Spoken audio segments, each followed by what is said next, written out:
this Leonard Zelig, that seemed to create such diverse impressions everywhere. All that was known of him was that he was the son of a Yiddish actor named Morris Zelig. As Puck in the orthodox version of A Midsummer Night's Dream was coolly received. The elder Zelig's second marriage is marked by constant, violent quarreling. So much so that although the family lives over a bowling alley, it is the bowling alley that complains of noise.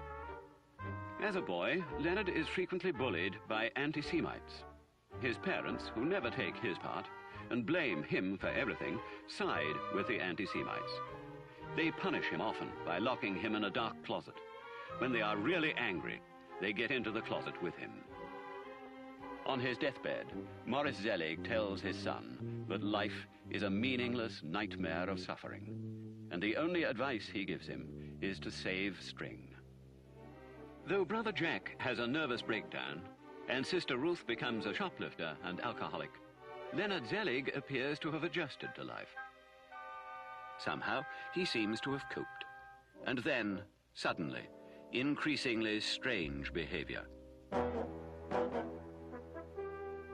Fascinated by the Zelig phenomenon, Dr. Fletcher arranges a series of experiments and invites the skeptical staff to observe.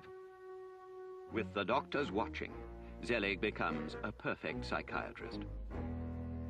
When two Frenchmen are brought in, Zelig assumes their characters and speaks reasonable French.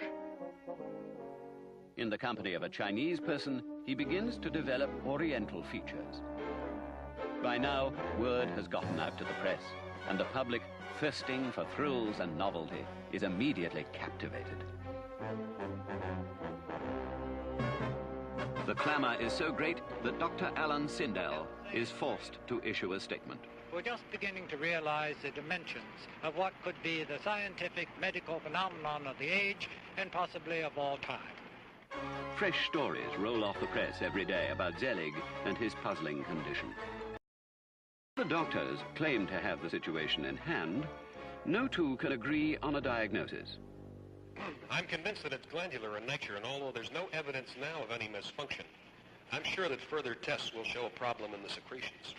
I'm certain it's something he picked up from eating Mexican food. This manifestation is neurological in origin.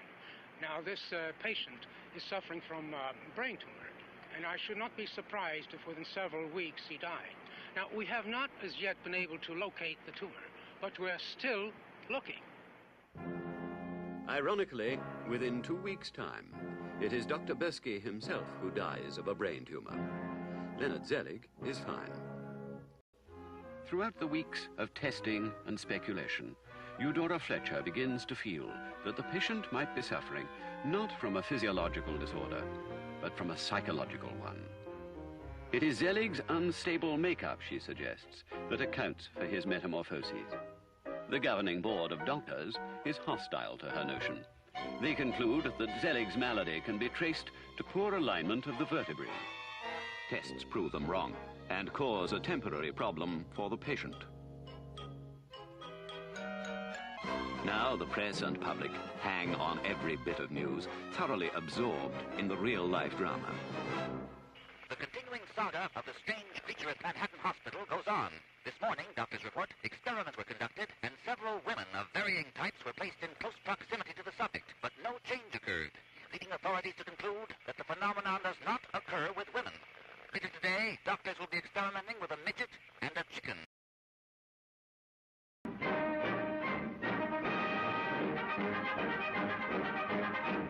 Leonard Zelig continues to astound scientists at New York's Manhattan Hospital, where numerous tests have led nowhere in determining the nature of this astonishing manifestation.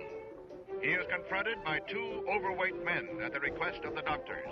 As the men discuss their obesity, an initially reticent Zelig joins in, swelling himself to a miraculous 250 pounds. Next, in the presence of two Negro men, Zelig rapidly becomes one himself. What will they think of next? Meanwhile, Americans all over have their own reactions. I wish I could be Lenny Zelig, the changing man, and be different people, and maybe someday my wishes will come true. Leonard Zelig is one of the finest gentlemen in the United States of America, He is the cat's pajamas. Trying a new approach, Dr. Fletcher places the subject under hypnosis. Right. Now, tell me why you assume the characteristics of the person you're with. It's safe. What do you mean? What do you mean safe? Safe. To be like the others. You want to be safe?